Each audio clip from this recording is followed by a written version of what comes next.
తల వంచి కళ్ళు మూసుకున్నట్లయితే చిన్న ప్రార్థన చేసుకున్నాం.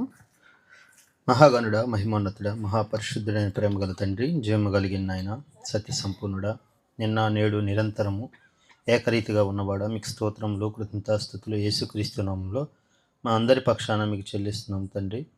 మమ్మల్ని సజీవులుగా ఉంచి మీ కృపలో మమ్మల్ని భద్రపరిచి గత సంవత్సరం అంతా కాపాడి మరొక నూతన సంవత్సరంలోకి మమ్మల్ని ప్రవేశపెట్టి మీ కాపుదలలో ఉంచి మీ మాటలు వినటానికి, మీ సన్నిధికి రావటానికి మీరు మాకు భాగ్యాన్ని అనుగ్రహించారు. అందుని బట్టి మిమ్మల్ని స్తుతిస్తూ ఆరాధిస్తున్నాం తండ్రి. తండ్రి, ఇప్పుడు దాకా ఈ కార్యక్రమంలో పాటలు పాడి మీ నామాన్ని మహింపరచడానికి సహాయం చేశారు.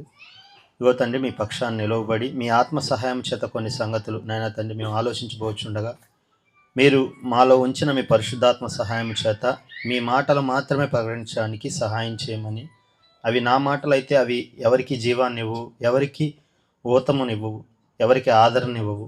మీ ఆత్మ సహాయం చేత కొన్ని మాటలు ప్రకటిస్తే మా అందరి ఆత్మలు తెప్పరిల్లుతాయి, మా ఈ నిత్య జీవానికి దారితీస్తాయి. కాబట్టి మీ ఆత్మ సహాయాన్ని నాకు అనుగ్రహించమని మా ప్రభువును రక్షకుడైన యేసుక్రీస్తు వారి పరిశుద్ధమైన నామంలో ఈ ప్రార్థనా సహాయం అడిగి వేడుకొని పొంది ఉన్నాం మా కన్న తండ్రి.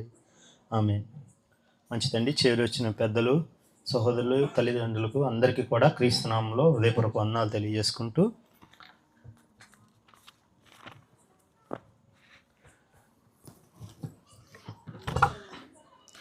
మంచిదండి. ఈరోజు మరొక సంవత్సరంలోకి దేవుడు మనల్ని అందరినీ నడిపించి ఆయన కాపుదలలో మనందరినీ భద్రపరిచి ఎంతోమందికి 2026 లేదు, మనకు ఉంది. అది మన బలం కాదు, మన శక్తి కాదు, మన ఆరోగ్య సూత్రాలు అంతకంటే కాదు.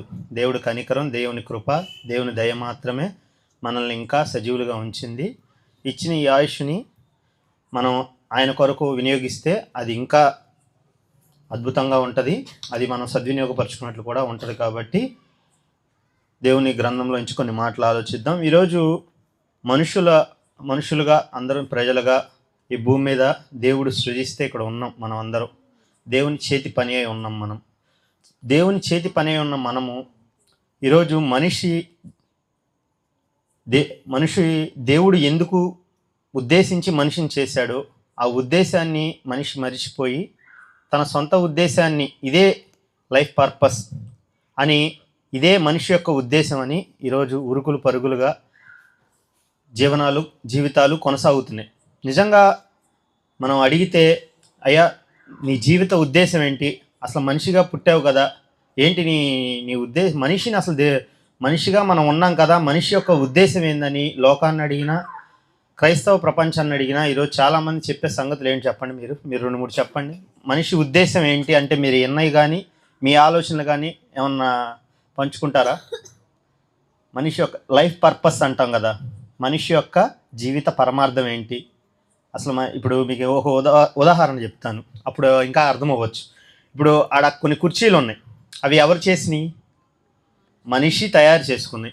ఇక్కడ ఒక ఇల్లు ఉంది, ఎవరు చేసింది? ఇది ఎవరు కట్టుకుంది? మనుషులు కట్టుకుంది. ఆ కుర్చీలు చేసిన, ఈ సైకిల్ చేసుకున్న, ఆ కారు చేసుకున్న మనిషి తనకు ఉద్దేశంతో చేసుకున్నాడు. ఇల్లు అయితే అందులో నివాసం ఉండటానికి, కుర్చీ అయితే కూర్చోటానికి, సైకిల్ అయితే ప్రయాణించడానికి, ఇలా కొన్ని ఉద్దేశాలతో ఒక పని చేసాం. ఆ పనిని మనం తీసుకుని దాన్ని వినియోగించుకుంటున్నాం. అవునా? ఇప్పుడు మన చేత చేయబడిన వస్తువు మనం వినియోగించలేదనుకోండి, అది ఎలా ఉంటుంది? ఇప్పుడు ఇదే ఉంది, ఈ కారు ఇక్కడ వినియోగించకుండా పక్కన పడేసింది. దాని పర్పస్ ఏంటంటే, ఇప్పుడు అది పర్పస్ లెస్గా ఉందా, పర్పస్గా ఉందా? దానికి అర్థం లేనట్టుగా ఉంది పక్కన పడేయడం వల్ల. ఇలాంటి ఎన్నో. ఇప్పుడు మనుషులు ఉన్నారు, ఈ ఇల్లు ఆహ్లాదకరంగా ఉంది. అదే ఎవరు లేరు అనుకోండి, సంవత్సరాల తరబడి మనుషులు లేరు అనుకోండి, అది ఎలా మారిపోయింది? భూత్ బంగ్లాలాగా మారిపోయి మనుషులు వెళ్ళటానికి కూడా భయపడతా ఉంటారు, అమ్మో అందులో దయాలు ఉన్నాయేమో అని. అంటే మనుషులు చేసుకున్న చేతి పని మనిషి వినియోగించకపోతే అది ఎలా అవుతుంది? అది దాని పర్పస్ మారిపోయింది, అర్థం లేనిదిగా మనం చూస్తున్నాం. చాలా పాడుబడిపోయిన బంగ్లాలు ఉంటాయి, అవి చూసి దూరం నుంచి వెళ్ళిపోతూ ఉంటారు. ఎందుకంటే జనారణ్యం లేదు అక్కడ. అంటే దాని పర్పస్, ఆ కట్టినప్పుడు ఉన్నతంగానే కట్టుంటారుగా. ఒక కట్టడం కట్టారంటే లైటింగ్ పెట్టి అందరినీ పిలుచుకొని గొప్పగానే ప్రారంభించుంటారుగా. కానీ జనాలు లేకపోతే ఏమవుతుంది? దానికి అందం పోతుంది, దాని అర్థం పోతుంది. మరి ఈరోజు మనిషి యొక్క అర్థం ఏంటి అసలు? మనిషి కూడా దేవుని పనేగా. మన స్వరూపము చొప్పున మన పోలిక చొప్పున నరులను చేయుదుము. చేయుదుము. దేవుడు చేశాడు నరులని. ఆది కాండంలోనే ఉంటుంది ఈ వచనం. నరులను చేస్తే ఇది దేవుని చేతి పని. మనం సర్వ సృష్టి ఆయన పనే, ఆయన మాట చేత కలిగిందే. ఆ మాట చేత కలిగించిన ఈ భూమిలో నరులను చేసి మట్టితో ఆయన ఆత్మను ఊది ఈ భూమి మీదకి మన పంపించాడు. ఆయన చేతి పని అయి ఉన్నాం మనం.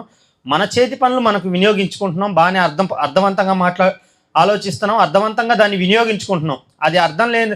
ఇప్పుడు మనం కట్టుకునే బట్టలు ఉన్నాయి, కట్టుకున్న రోజులు కట్టుకుంటాం, అది చినిగిపోయినా చీకిపోయినా అది పాడైపోయినా ఏం చేస్తాం మనం? దాన్ని తీసుకెళ్ళి ఇంకొకళ్ళకి ఇచ్చేయటమో లేదా మసిగుడ్డగా వాడుకోవటమో చెత్త కుండీలు వేసేయటమో చేసేస్తాం. ఎందుకని?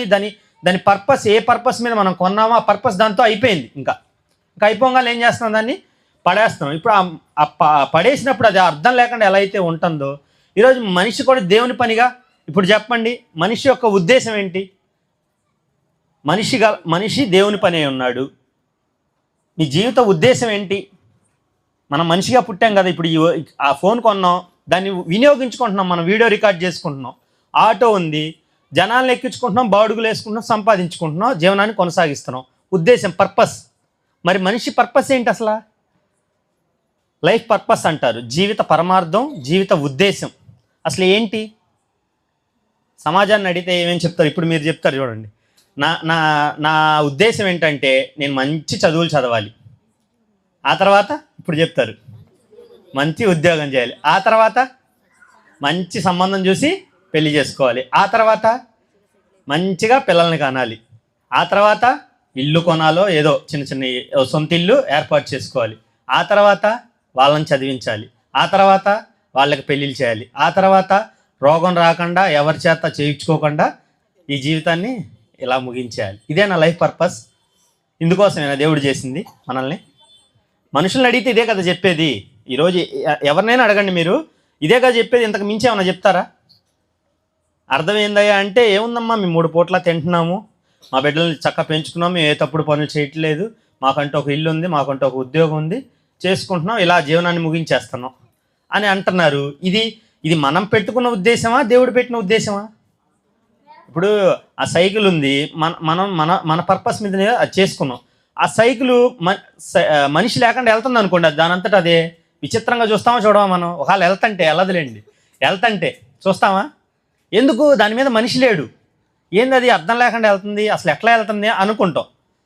ఈరోజు మరి దేవుడు ఒక ఉద్దేశంతో చేసి ఉంటాడుగా మనిషిని. మనం చేసుకున్న పనులే మనకు ఒక ఉద్దేశం ఉంటే మరి దేవుడి పని ఉన్న మనకి ఒక పర్పస్ ఉంటుందిగా. చేసిన ఆయన మనల్ని చేసుకున్న ఆయన ఒక పర్పస్తోనే ఇక్కడ పంపించుంటాడుగా. ఆ పర్పస్ ఆలోచించట్లేదు. కనీసం మనం అసలు ఒక మనిషిగా పుట్టాం, మనిషి ఉద్దేశం ఏంటి అనేది కూడా ఆలోచించట్లేదు. ఈరోజు మనుషులందరూ ఈ కనపడే భౌతిక సంబంధమైన వాటి మీద మనసు పెట్టి ఇదే మనిషి పరమార్థం అనుకొని ఇదే సర్కిల్లో వెళ్తున్నాం. అలా మనం చూసుకుంటే ఇది మన సొలొమోను గారు తెలుసు కదా మీరు, దావీదు కుమారుడు సొలొమోను గారు రాజు. ఆయన బైబిల్లో మహాజ్ఞానిగా పిలువబడ్డాడు. భూమి మీద ఆయన ఉన్న సమయంలో ఆయన తర్వాత ఆయన ముందైనను అంత జ్ఞానం లేడు అని ప్రకటించబడిన ఆయన ఎన్నో దేవుని నిమిత్తం ఎన్నో కార్యక్రమాలు చేశాడు. తెలుసుగా మీ అందరికీ. చరిత్రలో నిలిచిపోయే మందిరాన్ని కట్టాడు, అవునా కాదా? చరిత్రలో నిలిచిపోయే బంగారు మందిరాన్ని కట్టిన ఆయన చాలా అద్భుతంగా జీవించాడు. దావీదు గారు మందిరాన్ని కడతానంటే మెల్లగా ఆయన ద్వారా మనం లైఫ్ పర్పస్ ఏందో తెలుసుకుందాం. దావీదు గారు దేవుని కొరకు మందిరం కడదాం అనుకుంటే నీ చేతులు రక్తంతో తడిసినాయని నీ కుమారుడిని నా కుమారునిగా ఏర్పరచుకొని సొలొమోను చేత మందిరం కట్టిస్తానంటాడు. ఆ తర్వాత ఆయన విధేయుడు ఉన్నప్పుడు చక్కగా ఆయన మందిరాన్ని కడతాడు. కట్టిన తర్వాత ఒక ప్రార్థన చేస్తాడు. అది ప్రార్థన చూద్దాం చూడండి. దినవృత్తాంతాల 2వ గ్రంథం. సొలొమోను గారు దేవునితో ఉన్నప్పుడు, దేవుడు తన జీవితంలో ఉన్నప్పుడు ఎలా ఉన్నాడో చూద్దాం. ఆయన దినవృత్తాంతంలో 2వ గ్రంథము 1వ అధ్యాయము 11-12 వచనాలు చదవండి. అంతకుముందు ప్రార్థన చేస్తాడు. ఆ ప్రార్థనకి దేవుడు సమాధానం ఇస్తున్నాడు. అందుకు దేవుడు సొలొమోనుతో ఇలాగ సెలవిచ్చెను, నీవు ఈ ప్రకారం యోచించుకొని ఐశ్వర్యమైనను, సొమ్మైనను, ఘనత అయినను, నీ శత్రువుల ప్రాణమునైనను, దీర్ఘాయునైనను అడగక, నేను నిన్ను వారి మీద రాజుగా నియమించిన నా జనులకు న్యాయము తీర్చుటకు తగిన జ్ఞానమును తెలివియు అడిగి ఉన్నావు. కాబట్టి జ్ఞానమును తెలివిని నీకు ఇయ్యబడును. నీకున్న ముందుగానున్న రాజులకైనను నీ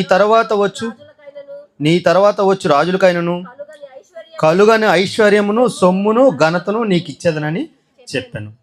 సొలొమోను గారు దేవుని మాటలు వింటూ, ఆయన దేవునితో ఉంటూ, దేవుని ఆలోచనలతో దేవుని ప్రజలను పరిపాలించడానికి జ్ఞానాన్ని అడిగినప్పుడు దేవుడికి అది నచ్చి సమస్తాన్ని ఆయనకి ఇచ్చాడు. సమస్తాన్ని ఆయనే అనుగ్రహించాడు. భక్తుడుగా ఉన్నప్పుడు ఆయన నచ్చి ఇచ్చిన తర్వాత సొలొమోను గారు ఆయన హయాంలో, అంటే ఆయన రాజ్య పరిపాలన చేస్తున్నప్పుడు యుద్ధాలు కూడా లేవు, చుట్టూ నెమ్మదినిస్తాడు, సమాధానాన్ని ఇస్తాడు దేవుడు.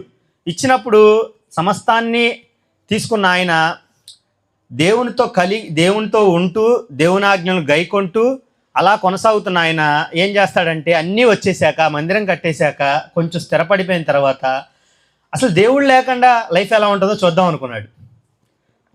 దేవుడు లేకుండా దేవుడిని పక్కన పెట్టి లైఫ్ ఎలా ఉంటుందో చూద్దాం అనుకున్నాడు. చూశాడు కూడా, చాలా నష్టపోయాడు. అదే ప్రసంగి గ్రంథంలో ఆయన అనుభవాలు రాశాడు. ప్రసంగి గ్రంథం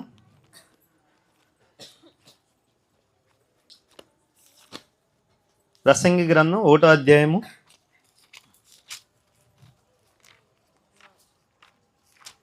1 నుంచి చదువుదాం కొంచెం.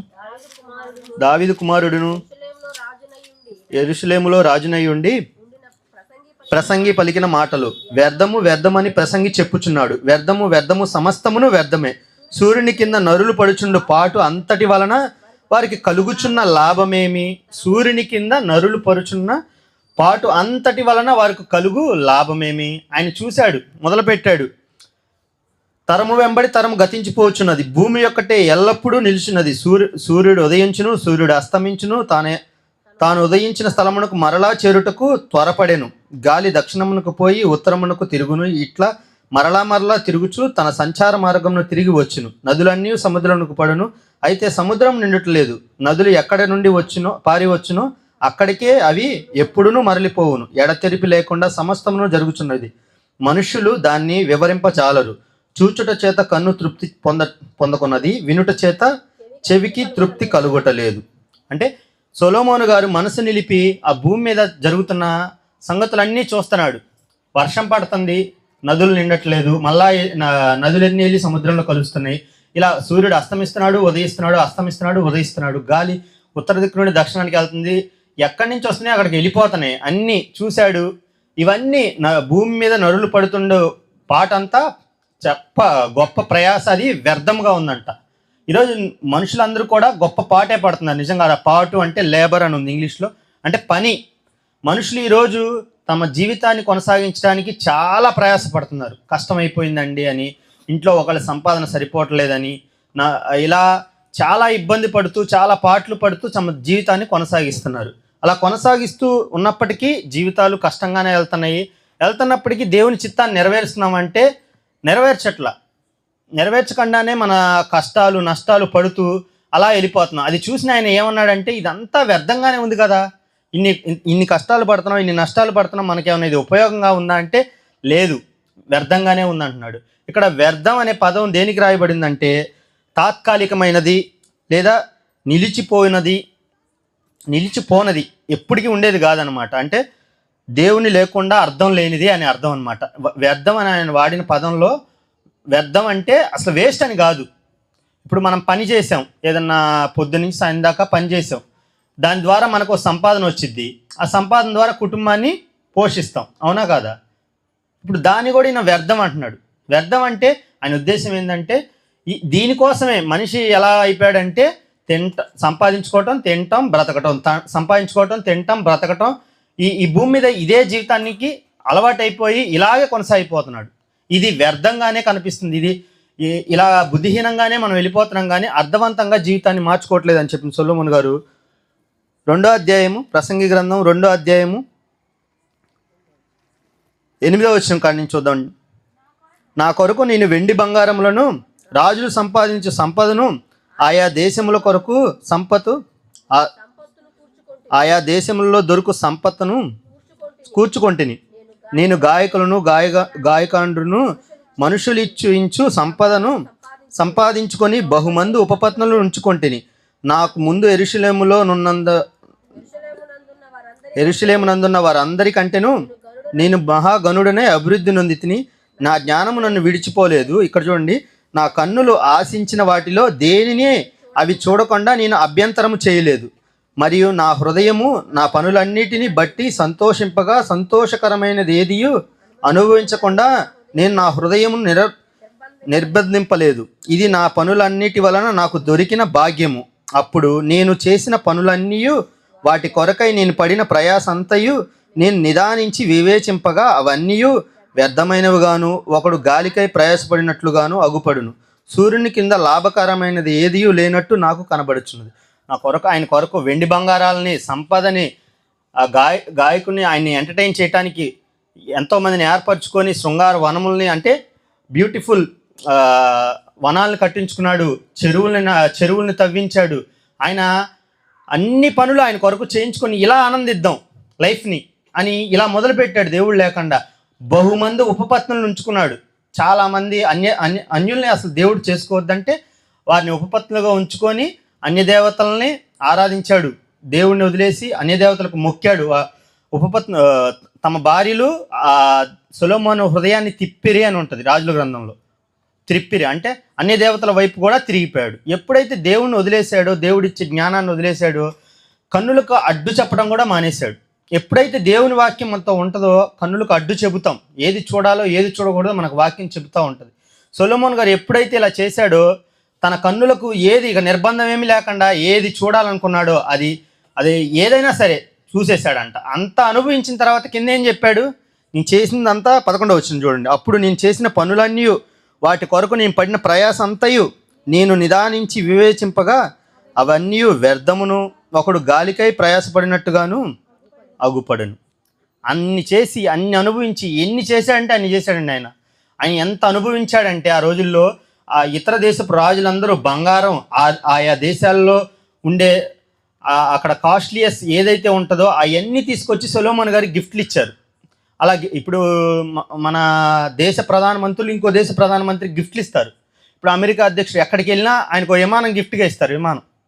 అలా అప్పట్లో కూడా షేబా దేశపు రాని వచ్చి చాలా బంగారం, బోలంను అవన్నీ ఇచ్చిద్ది సొలొమోన్ గారికి. అలా చాలా ఆస్తి సమకూడింది, చాలా వచ్చింది. వాటితో చాలా చాలా ప్రయత్నాలన్నీ చేశాడు, ఉపపత్తును ఉంచుకున్నాడు. ఇలా శరీరాన్ని ఎంత సుఖపెట్టాలో అంత సుఖపెట్టేశాడు. సుఖపెట్టిన తర్వాత ఆయన ఇవన్నీ చూస్తే ఏందయ్యా దీనివల్ల అర్థం అంటే ఏమీ లేదు, ఇదంతా వ్యర్థం అని చెప్తున్నాడు. తర్వాత మళ్ళా ఆయన దేవుని కోణంలోకి వచ్చి నేను అనుభవించా, నేను చేశా దేవుడు లేకుండా ఇవన్నీ, అవి వ్యర్థంగా మారిపోయిందని ఆయన మారి రాసిన మాటలు చూడండి ఒకసారి. ప్రసంగి గ్రంథం 12వ అధ్యాయము 1వ వచనం చదవండి. దుర్దినములు రాకముందే ఇప్పుడు వీటి యందు నాకు సంతోషము లేదని నీవు చెప్పు సంవత్సరములు రాకముందే తేజస్సునకును సూర్యచంద్ర నక్షత్రాలకును చీకటి కమ్మక ముందే వాన వెలిసిన తరువాత మేఘము వలె మరలా రాకముందే నీ బాల్య దినములందే నీ సృష్టికర్తను స్మరణకు తెచ్చుకో. దుర్దినములు రాకముందే అంటే ఈరోజు యవ్వన వయసులో ఉండి లేదా బలం ఉండి శరీరం ఉడకముందే ఇంకా ఎవరితో పని లేదని, శరీరం మన చేతిలో ఉంది, అందుబాటులో ఉందని అన్నీ చేసేస్తాం. మనకేముందిలే అని ముందు వెనక లేకుండా అన్నీ చేసేస్తాం. ఒక అవస్థ వస్తుంది, ఒక వయసు, ఒక స్టేజ్కి వెళ్ళిపోయాక శరీర అవయవాలు మనకు సహకరించవు. ఎంత సంపాదించినా, ఎంత ఏమి కూడబెట్టినా మన శరీరమే మన మాట వినదు. అప్పుడు ఎలా ఉంటుందంటే అవస్థలు, దుర్దినములు అంటే అవే. దుర్దినములు రాకముందే యవ్వన వయసులో ఉన్నప్పుడే మీరు సృష్టికర్తను స్మరణకు తెచ్చుకోండి. నేను తెచ్చుకున్నాను, తర్వాత చెడిపోయాను, ఇలా అయ్యిందని మనకి బుద్ధి చెబుతున్నాడు. ఇప్పుడు కరెంట్లో ఏలు పెట్టి ఒక అతను ఎలాగో అలా లాక్కొని ప్రాణాపాయం నుండి తప్పుకొని మనకు చెప్పాడు అనుకోండి, ఏలు పెట్టద్దా, నేను కూడా పెట్టి చూస్తానంటే వాడిని ఏమంటాం మనం? మూర్ఖుడు అంటాం, బుద్ధిహీనుడు అంటాం. వాడికైనా ఎట్లా కొట్ట లాగాడు, కానీ వేరే వాళ్ళు పెడితే పోయే అవకాశాలు ఎక్కువగా ఉన్నాయి. సొలొమోన్ గారు అన్నిట్లో ఏలు పెట్టి అయ్యా నాలాగా మీరు వ్యవహరించద్దని ఒక గ్రంథం రాసి ఈరోజు మన దాకా దేవుడు దాన్ని తీసుకొచ్చాడు. ఈరోజు సమాజం అంతా వీటి కోసమే. ఆయన ధనాన్ని సమకూర్చుకున్నాడు, తన కోసం కట్టడాలను కట్టుకున్నాడు, బంగారాన్ని సమకూర్చుకున్నాడు, స్త్రీలను ఉంచుకున్నాడు. వీటన్నిటిని ఈరోజు సమాజాన్ని చూడండి, వీటి కొరకే పరుగులు ఎత్తుతూ ఉంటుంది, వీటి వైపు నుంచే వెళ్తూ ఉంటుంది. వీటిని సమకూర్చుకోవటానికే, ఈ ఆస్తిని సమకూర్చుకోవటానికే, లేదా ఇక్కడున్న భోగాలను అనుభవించడానికే ఈ శరీరం పరుగులు ఎత్తుతూ ఉంటుంది, ఇదే లైఫ్ ఉద్దేశం అనుకొని అట్లా వెళ్ళిపోతూ ఉంటుంది. అవన్నీ వద్దయ్యా, సృష్టికర్తను స్మరణకు తెచ్చుకోండి అంటున్నాను. నేను మొన్న ఒక ఇన్సిడెంట్ చూశాను. ఒక దగ్గర క్రిస్మస్ రోజు ఒక ఆమంట వయసులో ఉన్నప్పుడు తిని తినకుండా బాగా డబ్బులు సంపాదించేసింది. మన ఐతనగర్లో చాలా స్థలాలు కొని ఇప్పుడు ముసలాం వృద్ధురాలు అయిపోయింది. వాళ్ళ తల్లి ఆ తల్లి వయసు దగ్గర దగ్గర 80 ఏళ్ళు ఉండొచ్చు. ఆమె చాలా ఆశని సంపాదించింది. కూతురు ఉంది, ఆమె కూడా దగ్గర దగ్గర 50 పైన ఉన్నాయి. ఇప్పుడు ఏం పరిస్థితి ఏంటంటే మెంటల్గా ఇక ఏం పని చేయట్లే. ఆమె ఒక రూమ్లో ఉంది. ఆ రూమ్లో ఉండి ఆమె తెలియకుండానే బాత్రూమ్కి వెళ్ళి ఆ గోడలన్నిటికీ పోస్తుంది. బాత్రూమ్కి వెళ్ళి ఆ గోడల సెల్లులా కట్టేశారు. ఆమెకి బయటికి వెళ్ళకుండా పారిపోకుండా గ్రిల్ చేసేసారు ఒక రూమ్లో పెట్టి. ఆమె బాత్రూమ్కి వెళ్ళి అవన్నీ చుట్టూ పూస్తుంది. వాళ్ళ కూతురు వచ్చి తిట్టింది ఆమెని, అసలు పచ్చిబూతులు తిట్టింది. ఏంటి చావు ఏంటి, అదేంటి ఇదేంటని. అదంతా సమకూర్చింది ఆ పిల్లల కోసమే. తిని తినకుండా ఎన్ని చేసి సంపాదించిందో ఆ సంపాదన అంతా ఈరోజు ఉంది. ఆమెకి ఒక దినాలు వచ్చినాయి, దుర్దినాలు. ఈరోజు నువ్వు చావేంటే అని కూతుర్ల చేత అనిపించుకుంటుంది. ఆమెను చూస్తే నాకు అసలు ఏం అర్థం కాలే, అసలు ఏంటి అని. మొన్న ఒకరోజు టీ తాగడానికి వెళ్తే అక్కడ ఒక ముసలాం పడిపోయి ఉంది. ఒక ముసలాం అసలు చనిపోయింది అనుకున్నారు అందరూ. మా సహోదరులు మేము చూస్తే బతికే ఉంది. లేపాము, కూర్చొని టీ పెడితే టీ కూడా తాగలేకపోతుంది. ఏమైనా ఇద్దామంటే అక్కడ చుట్టూ ఇడ్లీ పొట్లాలు, చాలా వేరు వేరు పొట్లాలు చాలామంది ఇచ్చినవి ఉన్నాయి, తినలేకపోతుంది. ఒక నిమిషం ఆలోచిస్తే ఏం అర్థం కాదు. అక్కడ ఉన్న ఒక ఆమె అంటుంది, అయ్యా ఆమెని వృద్ధాశ్రమంలో జాయిన్ చేస్తే ఉండదయ్యా, ఆమె పారిపోయి వచ్చేసిద్ది, ఆమెకు ఆడ రిస్ట్రిక్షన్స్ అవి నచ్చవు, వెళ్ళిపోవాలని వచ్చేసిద్ది, వాళ్ళు ఎనరు అన్నారు. ఇవన్నీ చూస్తే ఒక వయసులో కాళ్ళు చేతులు అన్నీ సత్తు బాగున్నప్పుడు వేయాల్సిన వేషాలన్నీ వేసేస్తాం. ఒక వయసు ఒక దగ్గరికి వచ్చేసేపాటికి ఎలా అయిపోయిందంటే వాళ్ళని చూసి మనుషులుగా జాలి పడతాం, కానీ దేవుడు వారికి అవకాశాన్ని ఇస్తాడు. అవకాశాన్ని దుర్వినియోగపరుచుకొని చేయాల్సిన వయసులో సరిగా చేయకుండా ఒక వయసుకు వచ్చేపాటికి దుర్దినాలు వచ్చేపాటికి ఆ లైఫ్లో ఏమీ లేకుండా ఒక మనిషిని సంపాదించుకోకుండా ప్రేమ చూపకుండా ఆ రోజు ఎలా అయిపోయిందంటే లైఫ్ అర్థం పర్థం లేనిదిగా మారిపోయి బిడ్డల చేతే పచ్చిబూతులు తిట్టించుకునే స్థితికి వెళ్ళిపోయారు. ఈరోజు ఆమె తిడతంటే నాకు బాధ వేస్తుంది, కానీ ఏం అనలేని పరిస్థితి. ఆమె అలా పోస్తుంది, ఏం చేయమంటారు అంటారు. అడిగితే అవునా కాదా, నువ్వు తీస్తావా అంటారు ఇంకా గట్టిగా అడిగితే. అంటే అటువంటి పరిస్థితులు మనం దీనికోసం ఈ ఎండింగ్ కోసమే ఇంత తాపత్రయపడతా ఉంటారు ఈరోజు. ఆ డబ్బు సంపాదించాలనేగా ఈ ఉరుకులు పరుగులు మోసాలు, ఎన్ని హత్యలు, ఆస్తుల కోసం హత్యలు, కొడుకుని చంపినోళ్ళు, కూతుర్ని చంపినోళ్ళు, అత్తని అమ్మని అసలు బంధాలతో పని లేకుండా చంపేసి మనం రోజు చూస్తూనే ఉన్నాం ఇన్సిడెంట్స్. అంటే మన భోగేచ్ఛను నెరవేర్చుకోవడం కోసం ఎన్ని చేసి ఒక వయసుకు వచ్చేపాటికి దాన్ని అనుభవిస్తున్నారా అంటే అనుభవించట్లా. పర్పస్ ఇదే అనుకుంటున్నారు, కానీ పర్పస్ లేకుండా అయిపోతున్నారు. ఇప్పుడు ఇదంతా చూసి ఆయన ఏమంటున్నాడు చూడండి, 12వ అధ్యాయము 13వ వచనం. ఇదంతయు వినిన తర్వాత తెలియని ఫలితార్థం ఇదే, దేవుని యందు భయభక్తులు కలిగి ఉండుట, ఆయన కట్టడలను అనుసరించి నడుచుచుండవలనని మానవ కోటి ఇదే విధి. ఇప్పుడు తెలుసుకున్నాడు ఆయన, వృద్ధాప్యంలో తెలుసుకున్నాడు. నేను వృద్ధాప్యంలో తెలుసుకున్నాను, ఒక దశలో తెలుసుకొని తొట్టిల్లాను. మీరు చేయొద్దు ఇలా, మీరు చేయమాకండి ఇలా అని గ్రంథాన్ని రాసి ఈరోజు మన దాకా తెచ్చాడు. ఆయన చేసినవన్నీ మనం చేయకూడదనే. ఈరోజు ఎవరో ఈ లైఫ్ స్టైల్ స్టూడెంట్ లైఫ్ అని చాలా ఏదైతే చేశారో ఇవన్నీ ఆ రోజు ఆయన చేసేసాడు. అయ్యా వీటి వల్ల ఆనందం ఉండదు, క్షణికావేశం. ఆ రోజు అప్పుడు చేస్తాం, అప్పుడే తృప్తి. అది శాశ్వత కాలం ఉండేది కాదు, అది అర్థవంతమైనది కాదు అనేది ఆయన తెలుసుకొని మనకు చెప్పాడు. చెప్పినా ఈరోజు మనం ఏం చేస్తున్నాం అంటే అదే చేస్తున్నాం. ఇప్పుడు ఈయన జీవితం చూసాం కదా, ఇప్పుడు పర్పస్, జీవిత ఉద్దేశం ఒక వ్యక్తి పట్ల ఉంటే ఆ వ్యక్తి ఎలా వ్యవహరిస్తాడో ఆయన చూద్దాం. ఆయనే ఎవరంటే ప్రభువైన యేసుక్రీస్తు వారు. ఆయన పుట్టినది మొదలుకొని ఆయన లైఫ్ పర్పస్ ఎరిగినవాడు, ఉద్దేశం లేకుండా బ్రతికినవాడు కాదు. మనలాగా అసలు మనిషి బతికేంటి, మనిషి ఉద్దేశం ఏంటి అని ఆలోచించిన వ్యక్తి కాదు. దేవుడు ఈ భూమి మీదకి మనిషిగా పుట్టినప్పుడు, మనిషి స్వరూపం ధరించినప్పుడు ఆయన ఎలా ఉన్నాడు చూడండి. ఆయన 12 ఏళ్ల వయసులోనే ఆయన ఎలా ఉన్నాడు. లూకాసు వార్త 2వ అధ్యాయం 49వ వచనం చూడండి.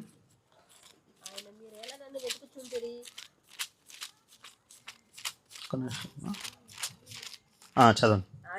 ఆయన మీరేలా నన్ను వెతుకుచుంటిరి, నేను నా తండ్రి పనుల మీద నుండవలనని మీరు ఎరుగురా. 12 సంవత్సరాలప్పుడు ఈయన వీరు యెరూషలేము యాత్రలకు వెళ్తూ ఉంటారు. వెళ్ళి వస్తున్నప్పుడు 3 దినాల ప్రయాణం తల్లిదండ్రులు వెళ్ళిపోయి ఈయన కనపడలేదని మళ్ళా వెనక్కి వస్తే ఈయన మందిరంలో ఉండి శాస్త్రులు అలాంటి వాళ్ళతో వాక్యం తర్కిస్తూ ఉన్నప్పుడు, ఏంటి కుమారుడు ఇలా బాధ పెడుతున్నావు అంటే, ఏంటి ఆయన అన్నమాట ఏంటి, మీరేలా నన్ను వెతుకుచున్నారు, నా తండ్రి పనుల మీద ఉండవాలని మీరెరుగురా అంటున్నాడు. మీకు తెలీదా నేను వచ్చిందే నా తండ్రి పని మీద ఉంటాను, మీరేంటి అని బాల్య దశలోనే అని కింద ఆయనకి వారి తల్లిదండ్రులకి వెళ్ళి లోబడి ఉండెను అని ఉంటుంది. ఆయన పర్పస్ అప్పటి నుంచే తెలుసుకున్నవాడు. మనలాగా మన పిల్లలకు కూడా చెప్పం లైఫ్ పర్పస్ ఏంటో, కానీ ఆయన పిల్లవాడిగా ఉన్నప్పుడే తల్లిదండ్రులకు చెబుతున్నాడు, అమ్మ నేను నా తండ్రి చిత్తాన్ని నెరవేర్చాలి కదా, మీరేంటి నా తండ్రి పనుల మీద ఉంటే అడగిస్తున్నారు అని అంటున్నాడు. ఇంకోటి చూడండి, యోహాను సువార్త 4:34 చదవండి.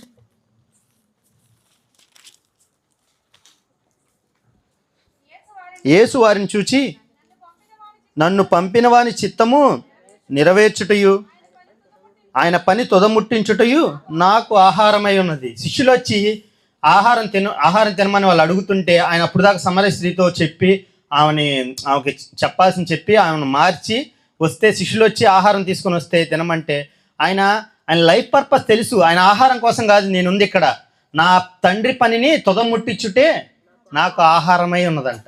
అంటే ఆయన లైఫ్ మీనింగ్ ఏంటో ఆయనకి తెలుసు. తినటం కాదు నా మీనింగు, నా కడుపు నింపుకోవటం కాదు నాకు మీనింగు, నా నా నా అవతారం, నా మనిషి యొక్క ఈ జీవిత అవతారం ఎందుకంటే నేను ఎందుకు వచ్చానంటే, దేవుడినై ఉండి నేను మనిషిగా ఈ భూమి మీదకి ఎందుకు వచ్చానంటే నా తండ్రి పనిని తుదముట్టించుటే అదే నాకు ఆహారమై ఉన్నది అంటున్నాడు. అంటే చూడండి, ఆయన బ్రతికిన బాల్య దశలో అలాగే ఉన్నాడు, సేవా జీవితంలో అలాగే ఉన్నాడు, ఆయన ఆఖరి సమయంలో కూడా ఎలా ఉన్నాడు చూద్దాం.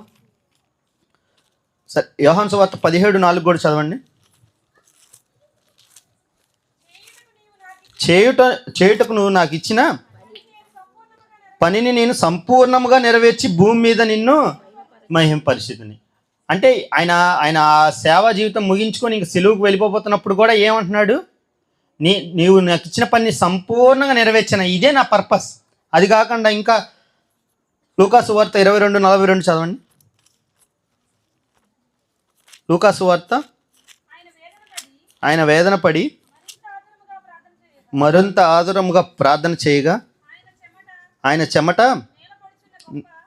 41 చదవండి. వారు దూరముగా నుండి రాతివేత దూరము వెళ్ళి మోకాళ్ళుని, తండ్రి ఈ గిన్నె నా యొద్ద నుండి తొలగించుటకు నీ చిత్తమైతే తొలగించుము, ఆయనను నా ఇష్టము కాదు నీ చిత్తమైతే సిద్ధించునుగాక అని. భయంకరమైన శిలువ మరణానికి ఆయన వెళ్ళిపోతున్నాడు. అలాంటి స్థితిలో ఆత్మ సిద్ధమే కానీ శరీరం బలహీనంగా ఉంది. అలాంటి పరిస్థితిలో కూడా దేవునికి ప్రార్థిస్తూ ఏమంటున్నాడంటే, అయ్యా నా ఇష్టం కాదు నీ చిత్తమే. అంటే అంత ఇబ్బందికర పరిస్థితిలో కూడా శరీరం చీల్చబడిద్ది, ప్రాణాలు తీసేస్తారు, తోడేస్తారు, శరీరం బలహీనంగా ఉన్నా ఏమని ప్రార్థన చేస్తున్నాడు, నీ చిత్తమేనయ్యా నీ చిత్తమే అని. ఈరోజు మనకు ఏదైనా ఇలాంటి ఇంత కష్టం కాదు, ఇంతకంటే తక్కువ కష్టం వచ్చినా అయ్యా ఇది తీసే అంటాం, కానీ నీ చిత్తం అయితే తీసేయ్యా అని కూడా అడగం మనం, అవునా? ఇది నీ చిత్తం అయితే ఈ అనారోగ్యాన్ని తీసేయ్యా అని మనం సొంతంగా అడగం. వేరే వాళ్ళకి ప్రార్థన చేయమంటే వాళ్ళు అంటారు నీ చిత్తం అయితే తీయమని, కానీ మనం ప్రార్థన చేసుకున్నప్పుడు అలా చేయం. అంటే ఆయన ఉద్దేశం ఏంటి చూడండి, నేను ఎందుకైతే వచ్చానో ఆ ఉద్దేశాన్ని నేను నెరవేర్చాలి, నా లైఫ్ పర్పస్ నాకు తెలుసు అని యేసుక్రీస్తు వారు అంటున్నారు. ఈ లైఫ్ పర్పస్ని చెడగొట్టాలని చాలామంది ఆయనకి చాలామంది చెడగొడదామని చూశారు, కానీ ఆయన ఏమాత్రం కుడికి కానీ ఎడక కానీ తొట్టిల్లా, ఎందుకంటే ఆయన ఉద్దేశం తెలుసు. చూద్దాం, మత్తయి సువార్తలో, మత్తయి సువార్త 16వ అధ్యాయము 21 నుంచి చదవండి. అప్పటి నుండి తాను యెరూషలేమునకు వెళ్ళి పెద్దల చేతను ప్రధాన యాజకుల చేతను శాస్త్రుల చేతను అనేక హింసలు పొంది చంపబడి 3వ దినమున లెగుచుట అగత్యమని యేసు తన శిష్యులకు తెలియజేయుట మొదలు పెట్టగా పేతురు ఆయన చెయ్యి పట్టుకొని, ప్రభువా అది నీకు దూరమవునుగాక, అది నీకు ఎన్నడూను కలగదని ఆయన్ని గద్దించసాగాను. చూడండి, ఆయన్ని గద్దిస్తున్నాడు పేతురు గారు. అప్పుడు ఇంకా సంపూర్ణమైన వాళ్ళు ఇంకా శిష్యులుగానే ఉన్నారు యేసుక్రీస్తు వారి దగ్గర. నేను ఇంకా వారికి తెలియజేస్తున్నాడు, అయ్యా నేను ఇంక వెళ్ళిపోతున్నా, ఇంక నేను వాళ్ళ చేతికి అప్పగించబడతాను, వారు నన్ను చంపుతారు, సిలువ వేస్తారు, నేను 3వ దినాన్న తిరిగి లేస్తానంటే అది నీకు ఎన్నడూను సిద్ధింపకూడదు, అది నీకు రాకూడదయ్యా అంటున్నాడు. కానీ ఈయనేమంటున్నాడు? పేతురు గారిని గద్దించి, ఇది నా పర్పస్, ఇది నేను వచ్చిందే పాపులందరి నిమిత్తం ప్రాణం పెట్టడానికి, ఇది కాదంటున్నావేంటి అని ఆయన ఉద్దేశాన్ని ఎరిగిన వాడిగా ఉన్నాడు. ఇంకో యోహాను సువార్తలో చూడండి, యోహాను సువార్త 2వ అధ్యాయము 23వ వచనం చూడండి. ఆయన అనేక సూచక్రియలు చేసి అనేకులు ఆయన యందు విశ్వాసం ఉంచుతారు. వారు విశ్వాసం ఉంచినప్పుడు ఆయన ఎలా ఉన్నాడు చూడండి. యోహాను సువార్త 2:23-24. ఆయన పస్కా పండుగ సమయమున యెరూషలేములో ఉండగా ఆ పండుగలో అనేకులు ఆయన చేసిన సూచక్రియలను చూచి ఆయన నామమందు విశ్వాసం ఉంచిరి. అయితే యేసు అందరినీ ఎరిగినవాడు గనుక ఆయన తన్ను వారి వశము చేసుకొనలేదు. చూడండి, ఎవరి వశము ఆయన చేసుకోలేదంట. ఏ మనుషుని వశము ఆయన చేసుకోవాల. మనం ఎవరన్నా వశం అయిపోయాం అనుకోండి, ఏం చేస్తాం? ఇంకా వారి చిత్తాన్ని నెరవేర్చాలి. మనం మనుషుల వశం అయిపోయాం అనుకోండి, మీరు నన్ను బాగా పొగిడారనుకోండి, ఇంకా మిమ్మల్ని మీరు ఏదన్నా చెప్పినా, నేను ఒకవేళ తప్పుడుగా ఏమైనా చెప్పినా అది నేను చేయకుండా ఇక మీకు ఎదురు చెప్పలేను, ఎందుకంటే నన్ను మీకు వశపరుచుకున్నాను నేను అనుకోండి. ఆయన అట్లా ఎవరు ఎంత పొగిడినా ఎంత చేసినా కూడా మనుషుల వశం చేసుకోవాలా. ఈరోజు చాలామంది చూడండి, దైవజనులుగా పిలువబడుతున్న వారు మనుషులు, ఆ దైవజనులు వారి వశం చేసేసుకొని వారు దశంభాగాలు అన్నీ ఇస్తుంటే, కానుకలు ఇస్తుంటే ఇంకా వారిని ఒక మాట కూడా అనరు. వారి మందిరానికి రాకపోయినా ఇంటమ్మ రాలేదు, ఆరోగ్యం బాగాలేదని వీళ్ళే అడిగేస్తారు.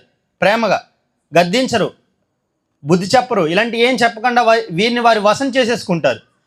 అలా ఉంటే ఇంకా వారిని ఖండించాల్సి వచ్చినప్పుడు ఖండించలేదు. కానీ ప్రభువారు ఆయన ఉద్దేశం, నా లైఫ్ పర్పస్ ఏంటో ఆయనకి తెలుసు కాబట్టి భూమి మీద ఉన్నప్పుడు ఎవరి వశం ఆయన అయిపోవాలా, మనుషుల వశం కాల ఆయన విశ్వాసం ఉంచిన. ఎందుకంటే తర్వాత ఎవరు ఆయనతో నిలబడరు.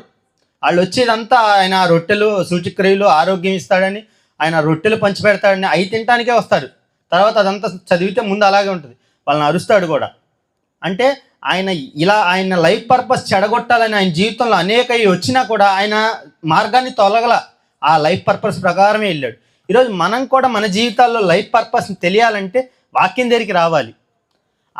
ఆయన చేతి పని అయిన మనము ఆయన అనుకున్నట్టుగా మనం ఉండాలి. మనం అనుకున్నట్టుగా మనం ఉన్నాం అనుకోండి, దారి తప్పినా బాటసార్లు అయిపోతాం. ఇప్పుడు ఆ వెహికల్ అక్కడ ఉంది, అర్థం పర్థం లేకుండా ఉంది, మనమే చేసుకున్నాం, కానీ అది ఏమైంది? నిరుపయోగంగా, మనకు ఉపయోగపడకుండా అలా ఉంది. మనం కూడా దేవుని పని అయి ఉన్న మనము దేవుని ఉద్దేశాన్ని నెరవేర్చకుండా, వాక్యం దగ్గరికి రాకుండా, వాక్యం ఏం చెప్పిందో అది చేయలేదనుకోండి, నిరుపయోగంగా ఉంటాం మనుషులుగా. ఇక్కడ మనం ఎందుకంటే మనుషులుగా మనందరి ఉద్దేశాలు మనం మార్చేసుకున్నాం కాబట్టి, దేవుని ఉద్దేశం నుంచి పక్కకు వచ్చాం కాబట్టి అందరం ఒకటే కాబట్టి బాగానే ఉన్నాం అనుకుంటాం. కానీ ఎప్పుడైతే దేవుని దగ్గరికి వస్తామో, దేవుని ఉద్దేశం ఏంటో తెలిసిద్ది. అప్పుడు మనం ఏమవుతామంటే నిజమైన మన యొక్క లైఫ్ ఉద్దేశం ఏంటో తెలిసిద్ది. ఈరోజు రాజన్న అంతకుముందు అక్కడ ఉండేవారు, మరి అప్పుడు ఎలా ఉన్నారో తెలియదు. ఇప్పుడు ఆయన ఉద్దేశం, నా దేవుడు నన్ను పిలుచుకున్న తర్వాత నేను అనేకులకి ఈ వాక్యాన్ని చెప్పాలని ఆయన దిశను ఏం చేసుకున్నాడు? ఆయన లైఫ్ పర్పస్ మార్చుకున్నాడు. అనేకుల్ని పిలిచి వాక్యాన్ని చెప్పిస్తున్నాడు. మార్చుకున్నాడా ఉద్దేశాన్ని? ఇదివరకు అక్కడ ఉండి ఆయన పాటికి ఆయన వెళ్ళొచ్చేవాడు. ఈరోజు ఈ మాటలు అనేకులు వినాలి, నా చుట్టుపక్కల ఉన్నవారు కూడా వినాలి, దేవుని వాక్యం విని వారు కూడా రక్షణలోకి రావాలి అనుకున్నాడు. ఇదివరకు నేను నా కుటుంబం చాలా అనుకునేవాడు. కానీ ఎప్పుడైతే దేవుని వాక్యం వింటున్నాడో దేవుడు తెలియజేస్తాడు, అయ్యా ఇది బతుకంటే, ఇది నిన్ను ఎందుకు పంపించా అని దేవుడు తెలియజేస్తూ ఉంటాడు. మన బిజీ లైఫ్లో పడిపోయి దేవుని వాక్యం దగ్గరికే రాలేదనుకోండి, దేవుని వాక్యాన్ని వినటానికే రాలేదనుకోండి, మన చెవి ఇవ్వలేదనుకోండి, తర్వాత ఇప్పుడు మనం దేవుని లైట్ తీసుకుంటే దేవుడు రేపు ఆయన లైట్ తీసుకుంటాడు. మనల్ని బతుకున్నంతసేపు మనకు అవకాశం ఇస్తాడు. చనిపోయిన తర్వాత నువ్వు నన్ను లైట్ తీసుకున్నావు కాబట్టి నేను లైట్ తీసుకున్నావు వెళ్ళిపో అంటాడు. కాబట్టి మనం ఈ భూమి మీద ఉన్నప్పుడు ఆయన వాక్యం కోసం మనం ఫస్ట్ ఆయన వాక్యం దగ్గరికి వస్తే ఆయన ఏంటి, ఇప్పుడు ఆయన వాక్యమే మనం ఎలా నడవాలో కీర్తనకారుడు రాస్తాడు. నీ వాక్యమే నా పాదములకు దీపం అంట. ఈరోజు మనం చీకట్లో పొలాలు ఆ రోడ్లలో వెళ్తూ ఉన్న ఆ లైట్ కూడా ఆపేసేయండి, హెడ్ లైట్, దారి తెలిసిద్దా మనకి? ఏ పొలాల్లోకి పడి వెళ్ళిపోతాం, ప్రమాదం జరిగిద్ది. మరి మన ఆత్మీయ జీవితం వెలుగు లేకుండా ప్రయాణిస్తే ఎలా ఉంటుంది? యాక్సిడెంట్లు అయ్యి మరణాపాయ స్థితిలోకినే ఉంటుంది ఆత్మీయ జీవితం. మన ఆత్మీయ జీవితం వెలుగులో వెళ్ళాలంటే వాక్యం దగ్గరికి రావాలి, వాక్యాన్ని అనుసరించాలి, దేవుడు ఏం చెప్తున్నాడు వినాలి, దాని మీద శ్రద్ధ పెట్టాలి. దాని మీద శ్రద్ధ లేకుండా అనాలోచితంగా వచ్చి విని వెళ్ళిపోయామనుకోండి, మన లైఫ్ పర్పస్ మనకు తెలియదు. ఇంకా మళ్ళీ ఇక్కడికి వచ్చి ఇన్న తర్వాత మళ్ళీ యథావిధిగా మన జీవితాన్ని మనం కొనసాగించేస్తాం. పర్థం లేనిదిగా ఉంటుంది. ఎప్పుడైతే మన ఉద్దేశం, మనిషి యొక్క ఉద్దేశం తెలియాలంటే దేవుని వాక్యం దగ్గరికి రావాల్సిందే. ఎందుకంటే మనిషిని చేసిన దేవుడు రచించిన గ్రంథం ఇది. ఏది కూడా ఇల్లాజికల్గా ఉండదు. ఇందాక ప్రసంగ గ్రంథం గురించి అన్నీ చదివిచ్చా. ఎప్పుడో ఇది క్రీస్తు పూర్వం 900 సంవత్సరాల క్రితం జరిగిన చరిత్ర. అప్పటికి ఎలా ఉంది, ఎంత లాజికల్గా ఉందో చూడండి. ఇవన్నీ రాజులు సంపాదించే ఆ సంపద అంతా నేను అనుభవించానయ్యా, అది క్షణకాలం ఇచ్చే సుఖమే కానీ అది శాశ్వతమైనది కాదని ఆ రోజు చెప్పాడు. ఈ రోజు అది అలాగే ఉందా? ఎంతమంది హీరోయిన్స్, ఎంతమంది టాప్ యాక్టర్స్ సూసైడ్ చేసుకొని చచ్చిపోతున్నారు. ఒక స్టేజ్కి వచ్చాక, ఒక పేరు వచ్చాక, సంపద వచ్చాక కూడా ఎందుకు చనిపోతున్నారు? చాలామంది హాలీవుడ్ యాక్టర్స్ కూడా చచ్చిపోతున్నారు. మనశ్శాంతి లేదంట వారికి. మన ఐఫోన్ వాడుతూ ఉంటాం, స్టీవ్ జాబ్స్ అని. ఆయన వరల్డ్లోనే బెస్ట్ ఫోన్ ఇచ్చాడు ప్రపంచానికి, ప్రజలందరికీ. వరల్డ్లోనే బెస్ట్ ఫోన్ ఈరోజు ఐఫోన్ అంటే టాపు. ఆయన 65 ఏళ్ల వయసులో క్యాన్సర్ వచ్చి చనిపోయాడు. ఆయన క్యాన్సర్ వచ్చి చనిపోయే ముందు ఆయన అన్నమాట ఏంటంటే, అందరికీ బెస్ట్ ఇచ్చాను కానీ నా లైఫ్కి నేను బెస్ట్ ఇచ్చుకోలేకపోయాను అన్నాడు. కోట్లు గణించాడు. చనిపోయే ముందు ఆయనకు అసంతృప్తి చనిపోయాడు.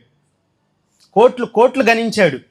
65 ఏళ్ళప్పుడు ఆ క్యాన్సర్ తగ్గించుకోలేకపోయాడు. ప్యాంక్రియాస్ సంబంధించిన క్యాన్సర్ వస్తే 5 ఏళ్ళు బాధపడి క్యాన్సర్తో చనిపోయాడు. అరే, ప్రతి ఒక్కడికి లైఫ్లో బెస్ట్ ఫోన్ ఇచ్చాను కానీ నా లైఫ్కి నేను బెస్ట్ ఇచ్చుకోలేకపోయానని బాధతో చనిపోయాడు. కోట్లు సంపాదించిన నిరాశే తప్పించి దానివల్ల ఏమీ రాదు. అది మనం చూస్తూనే ఉన్నాం. చాలామంది యాక్టర్స్ చనిపోయారు. మరి పేరుంది, పరపతి ఉంది, ఎందుకు చనిపోతున్నారు? మనశ్శాంతి ఉండదు. ఈరోజు దేవుని వాక్యం దగ్గరికి వస్తే దేవుడు సమాధానాన్ని ఇస్తాడు, మనశ్శాంతిని ఇస్తాడు, సమస్తాన్ని ఇస్తాడు, మనిషి యొక్క ఉద్దేశాన్ని తెలియపరుస్తాడు. అది నేను చెప్తే మీకు అర్థం కాదు. వాక్యం దగ్గరికి రావాలా, వాక్యం తీయాలా, చదవాలా, దాన్ని స్మరించాలా, ధ్యానించాలా. అంత పెడితే కానీ అర్థం కాదు. ఏదో మనం వచ్చి విని వెళ్ళిపోతే అస్సలు అర్థం కాదు. విన్న మాటలు గింగిరాలు తిరుగుతూ ఉండాలా, ఆలోచిస్తూ ఉండాలా. అవి ఎందుకు దేవుడు నా దాకా తెచ్చాడని ఆలోచన చేసుకోవాలా. అప్పుడు మనలో ఉన్న ఆత్మ సహాయం చేస్తాడు. అప్పుడు దాని ప్రకారం మనం వెళ్తాం. అలా తెలియబట్టే ఈరోజు యవనస్తులుగా ఉన్న మా సంఘంలో చాలామంది యవనస్తులు ఉన్నారు. ఆ యవనస్తులు బయట మీరు ఎలా ఉన్నారు చూసారు. జనవరి 1కి తాగుతూ, తిరుగుతూ, ఎంజాయ్ చేస్తూ, కేకులు కట్ చేసుకుంటూ రోడ్డు మీద ఎలా పడితే అలా తిరుగుతున్నారు. మా చర్చిలో యవనస్తులు అందరూ చర్చికి వచ్చి చక్కగా దేవుని ఆరాధించారు. అది లేకపోయింటే, దేవుని వాక్యం లేకపోయింటే వాళ్ళ జీవిత పర్పస్ ఎలా ఉండేది? తాగుతూ, తిరుగుతూ, 2వ తారీఖు 31st నైట్, 1వ తారీఖు ఎంతమంది యాక్సిడెంట్ అయి చనిపోయారని పేపర్లో చూసుంటారు. హాస్పిటల్ చుట్టూ పడి బైకులు కాళ్ళు కొట్టుకుపోయి ఆ హాస్పిటల్లో పడి ఉన్నారు. అంటే పర్పస్ తెలియకపోతే జీవితం ఎలా ఉంటుంది? కానీ పర్పస్ తెలిస్తే దేవుడు వాడుకుంటాడు. అది మనకు కూడా ఎంత శాంతిగా ఉంటుందంటే, ఇప్పుడు వాళ్ళన్నీ చేస్తారు. 31st నైట్ ఎగురుతారు, అరుస్తారు, రంకెలేస్తారు, సెలబ్రేషన్స్ చేసుకుంటారు. అది అక్కడితో అయిపోయింది. నెక్స్ట్ రోజు ఏంట్రా అంటే ఆనందం ఉండదు. ఆ అరిసినంత సేపే ఆనందం, కానీ నెక్స్ట్ రోజు ఆనందం ఉండదు. అదే దేవుని బిడ్డలకి ప్రతి క్షణం ఎల్లప్పుడూ ఉంటుంది ఆనందం. అందుకే క్రీస్తులో ఉంటేనే, అది వాక్యం తెలిస్తేనే తెలిసిద్ది. కాబట్టి ఆ వాక్యానికి దగ్గరగా అందరూ ఉండాలని ప్రేమతో మీ అందరికీ తెలియజేస్తూ ఈ నా మాటలు, దేవుని మాటలు ముగిస్తున్నాను. కళ్ళు మూసుకున్నట్లయితే చిన్న ప్రార్థన చేసుకున్నాను. మహాగణుడా, మహిమోన్నతుడా, మహాపరిశుద్ధుడైన ప్రేమ గల తండ్రి, జీవం కలిగిన నాయన, నిన్న నేడు నిరంతరం ఏకరీతిగా ఉన్నవాడా నాయన, మీ చేతి పనిగా మమ్మల్ని చేసుకున్న మీరు నాయన తండ్రి, మీ చిత్తాన్ని నెరవేర్చక మా ఆది తల్లిదండ్రులైన వారు నాయన తండ్రి ఆ పండు తినవద్దంటే ఆ రోజే మీ చిత్తానికి విరుద్ధంగా నాయన తండ్రి పాపం చేశారని మాకు తెలియజేశారు వాక్యం ద్వారా. ఇన్ని వేల సంవత్సరాలు గతించిపోయినా ఇప్పటికీ మేము నాయన తండ్రి మీ చిత్తాన్ని నెరవేర్చిన వారంగా, మీ వాక్యానికి తండ్రి చెవినివ్వని వారంగానే నాయన తండ్రి ఉండిపోతూ మా యొక్క బతుకుల్ని నాయన తండ్రి మీకు దగ్గర తేకుండా అవి పర్థం లేనిదిగా మలుచుకున్నప్పుడు అయినా మీరు మమ్మల్ని త్రోసివేయక మీ వాక్యాన్ని మా యొద్దకు పంపించి, నా దగ్గరికి రండి, నేను సమాధానాన్ని ఇస్తానంటున్నారు, మీ బ్రతుకుని నేను కడతానంటున్నారు. అది మీ వాక్యం దగ్గరికి వస్తేనే అది మాకు సాధ్యమైద్దని మాకు తెలియజేశారు. మీ వద్దకు రావటానికి నాయన తండ్రి ఈరోజు మా అందరికీ సహాయం చేయమని, మీ మాటలో మాకు నాయన తండ్రి మా పాదములకు దీపమై ఉండగా, మాకు ఆ వెలుగు లేకపోతే మేము చీకటిలోకి వెళ్ళిపోతాం, అటు నుంచి అటు నరకానికి చేరిపోతామని మీరు మాకు తెలియచేస్తున్నారు.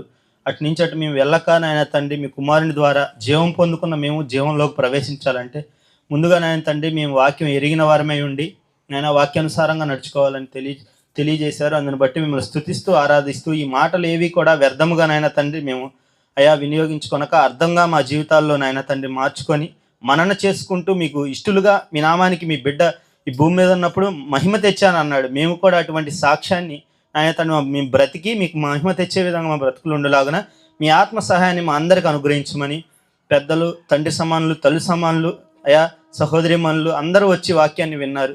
వారి హృదయాల్లో నాయన తండ్రి వాక్యం ఫలించడానికి సహాయం చేయండి.